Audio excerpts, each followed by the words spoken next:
Well, come on inside and get yourself something cool to drink. And just don't shoot the messenger, all right? Hey, Bachi. Yeah, man. VOCHLOMBARA-DI. Appreciate y'all for tapping in with me. Love y'all to pieces for doing so. I mean that. You know, whether you're watching me anywhere, Bleach Report, Dallas Cowboys, like whatever you do, I appreciate y'all for supporting in general. Okay. Download the Bleach Report app. Shouts out to all the good people over there at the Bleach Report. Tell a friend to download the app. You probably got it already because you're watching me right now. But once you get all signed up and get that app downloaded real good, I want you to follow the Cowboys tab, NFL tab, and NFL Draft tab because I'll pop up on any one of those at any minute. We on there right now. We on that mug right now, man. So y'all got to be careful, man. Just be aware. Monday, Wednesdays, and Fridays, for the most part, man, I'll be going live here at 6 p.m. Central. So y'all be sure you are seated in your chairs or whatever the hell you're doing. Y'all might be on the treadmill or something, watch on the phone, whatever you're doing. I appreciate y'all for doing so. Man, sometimes you get in fights in the off season, man. You're getting fights, nothing physical because we got stuff around, you know what I'm saying? But you get into these arguments. You get into these arguments, man, these draft conversations. And I think one thing, shouts out to my guy Will Steele, he talks about this all the time. He said, hey man, I don't want to get married to the thought of just this one player. I don't want to get married to the thought of this one player because the Cowboys will let you down.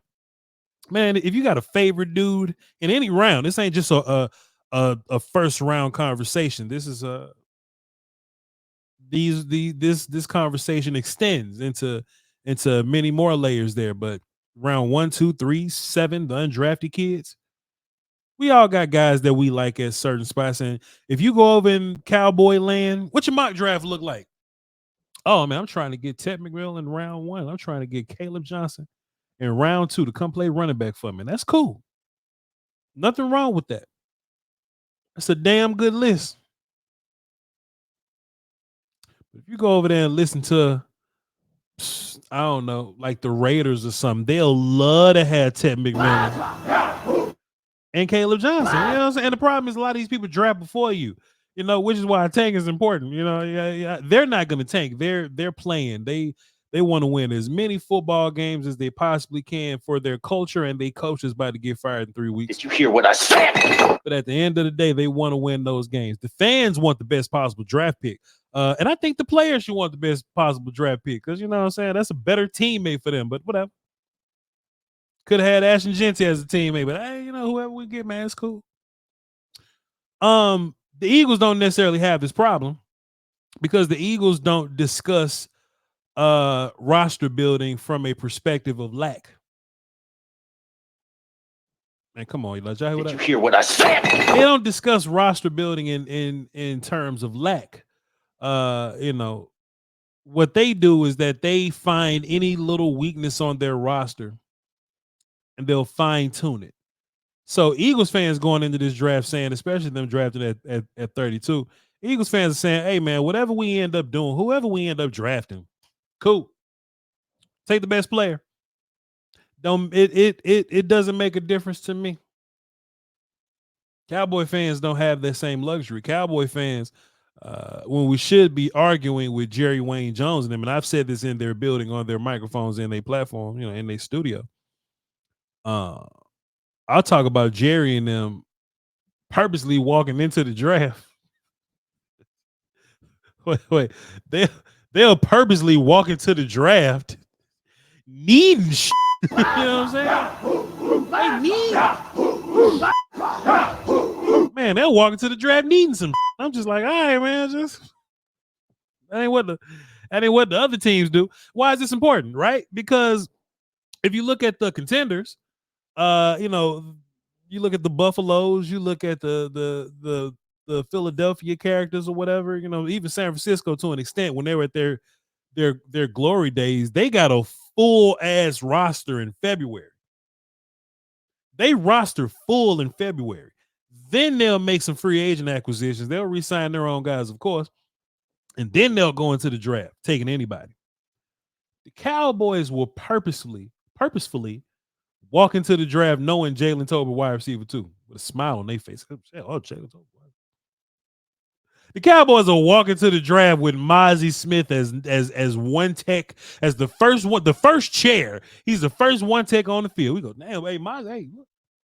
We got Ray. Mozzie got to step up, man. You got to step up.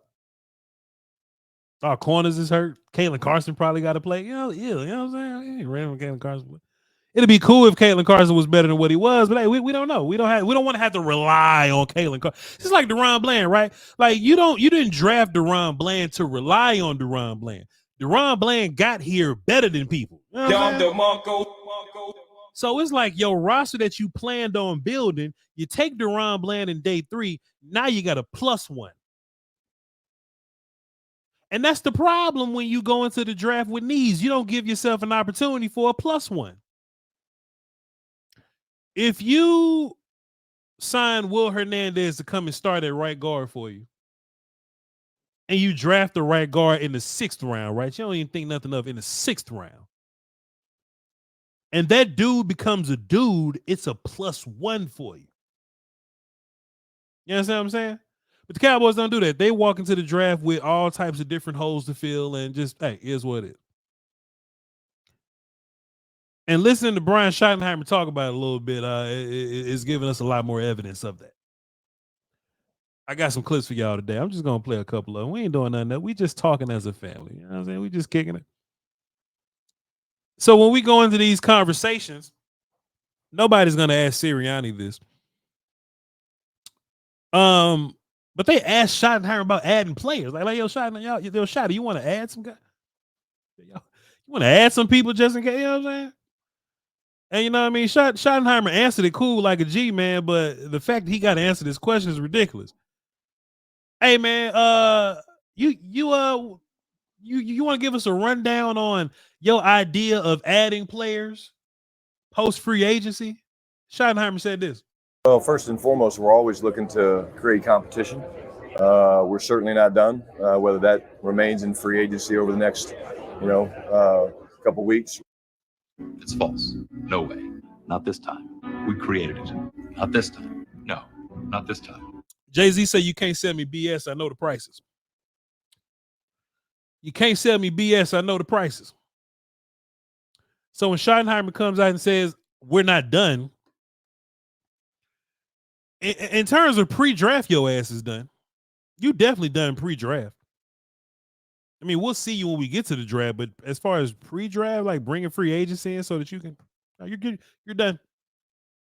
I want to rewind it a little bit so you can hear the next line with the previous line's context of it. Listen. We're certainly not done, whether that remains in free agency over the next, couple weeks or whether that's through the draft. That's the problem.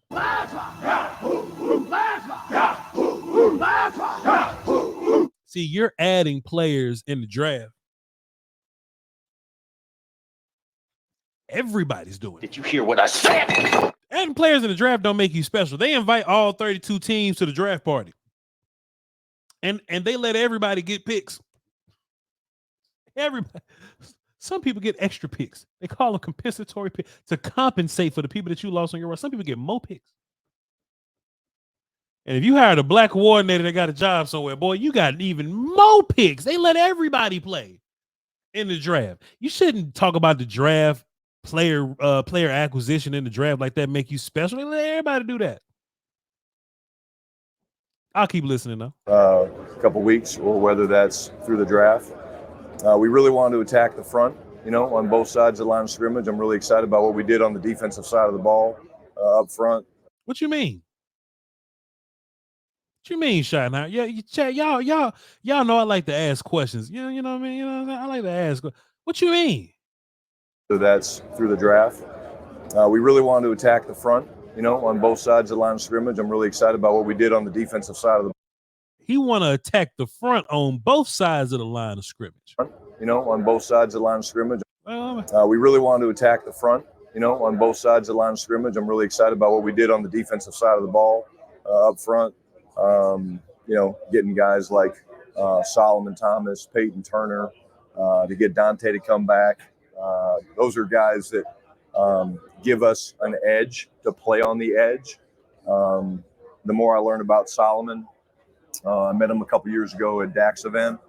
His story is incredible. His leadership skills are incredible. And so we're excited to bring him into the mix. Peyton Turner's a guy that I remember coming out of school, Houston Long. And then, of course, we all know Dante. Playing against Dante last year, it was like, damn, he's really good. And so, and then, again, on the other side, Robert Jones was the guy that we were really excited about. We watched it, but really about creating competition starting on the fronts. Shotty didn't even know Robert Jones' name, but he had to go find, even Robert Jones. Hey, just me listening to Shottenhiemer talk a little bit and him wanting to address the offensive and defensive line. Let's just take it one at a time. Let's do defense first, because I think that'll be a little quicker to talk about. I think you can attack any part of that defensive line. Edge, 1 tech, 3 tech. I think that makes sense here. It's probably not going to be 3 tech. Now that I think about it, you re-signed those and you brought in Solomon. But if you get Mason Graham in the first round, you could really push Solomon Thomas off the bridge. Did you hear what I said? He ain't making the team for me. It's just whatever. Unless Solomon Thomas gain some weight real fast, eat some peanut butter real fast, play some 1 tech or some 5. 1 techs and defensive ends is what I'm thinking. The part of me thinking that, though, is when you think about all the names that Shottenhiemer kind of ran out for you. Happy to get Dante back. Solomon to come be, back up 3 tech for, yeah. Hey, Peyton Turner. Hey, we like Peyton. Yeah, we like, yeah. Nobody mentioned no 1 techs here. He talked about all the guys that we acquired to be depth and, competitive pieces or whatever. Dante probably going to be an early starting guy for you, early in the depth chart guy. But he still says we want to build the O-line and D-line. I would have to assume that 1 tech is coming. I would have to assume that. Chet, you would have to assume that. We got to assume that. O-line's a little more interesting, ain't it? The O-line kind of requires less guys. Even we talking about D-line today, you could be excited about adding a 3 tech and Solomon Thomas, especially when you already have a 3 tech and Oso Digizua. You could just discuss depth a little bit more. As far as defensive linemen that are going to contribute for you, it's like 11 guys. So when he says we need D-line, it makes a ton of sense. Yeah, we do need D-line. 1 tech in particular, we just talking. O-line don't operate like that, though. Y'all notice that? I'm just looking for clues, listening to Shottenhiemer talk, y'all. O-line doesn't operate in that way. Typically, all the starters you need on the O-line is 5. And if you got 5, you straight. So Tyler Guyton's a young guy. I imagine he's going to have immunity for another year or so. One of the possible.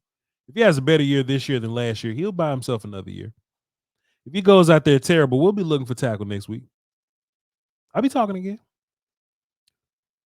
I don't think Terrence Steele is going anywhere because he's tied in on the money side, right? And they've talked about Terrence Steele being a guy that they're excited to have and a guy that they want to, be around and to play with. Oh, we're excited for the new offensive line coaches that's going to come in and help Terrence, right? So it seems like the front office has a plan for Terrence Steele. Plus, it wouldn't make sense to release Terrence Steele and just to use a draft pick for somebody else because you don't gain one.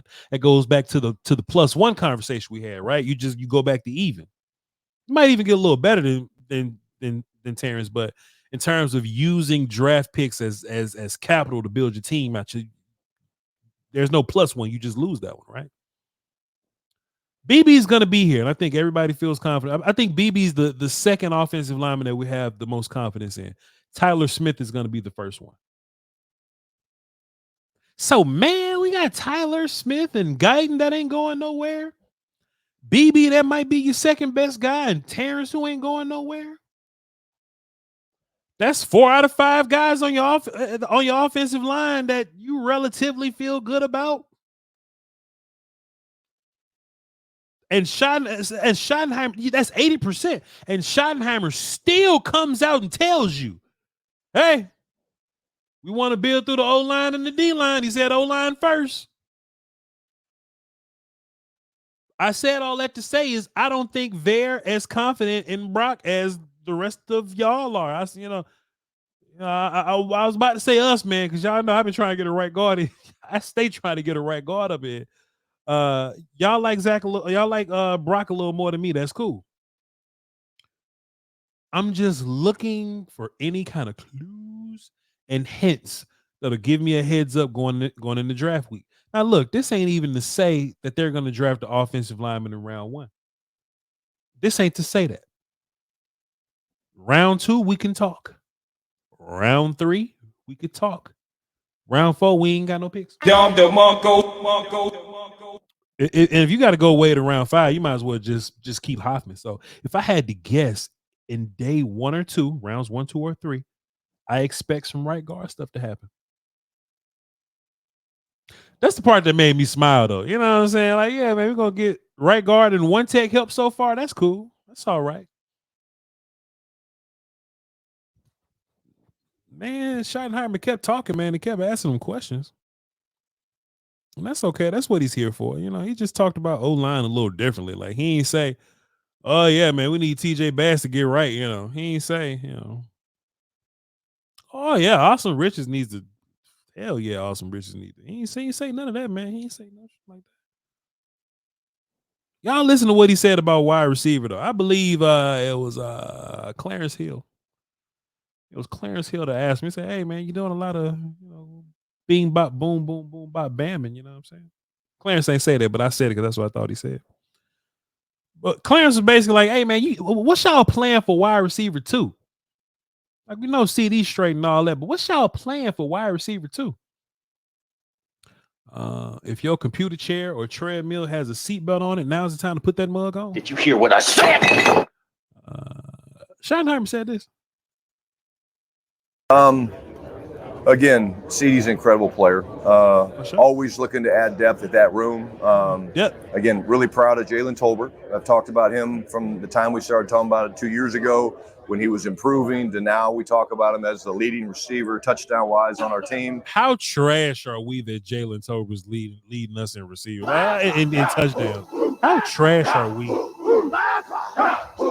We so hot ass garbage. Anyway. Along with finding guys and adding more pieces, it's our job as a staff to be a developmental staff, right? We need to get these guys like Ryan Flournoy, Mingo to take the next step. We have to do that. Like, that's our job. And so one of the things that we're working on right now is an improvement plan for each guy, okay? And all right, so let's use Mingo, for example. These are the 2 or 3 things that, okay, hey, for Mingo to get to where we want him to go, he does these 3 things. It's not just those 3 things. It's what are the steps, the action plan to do those 3 things.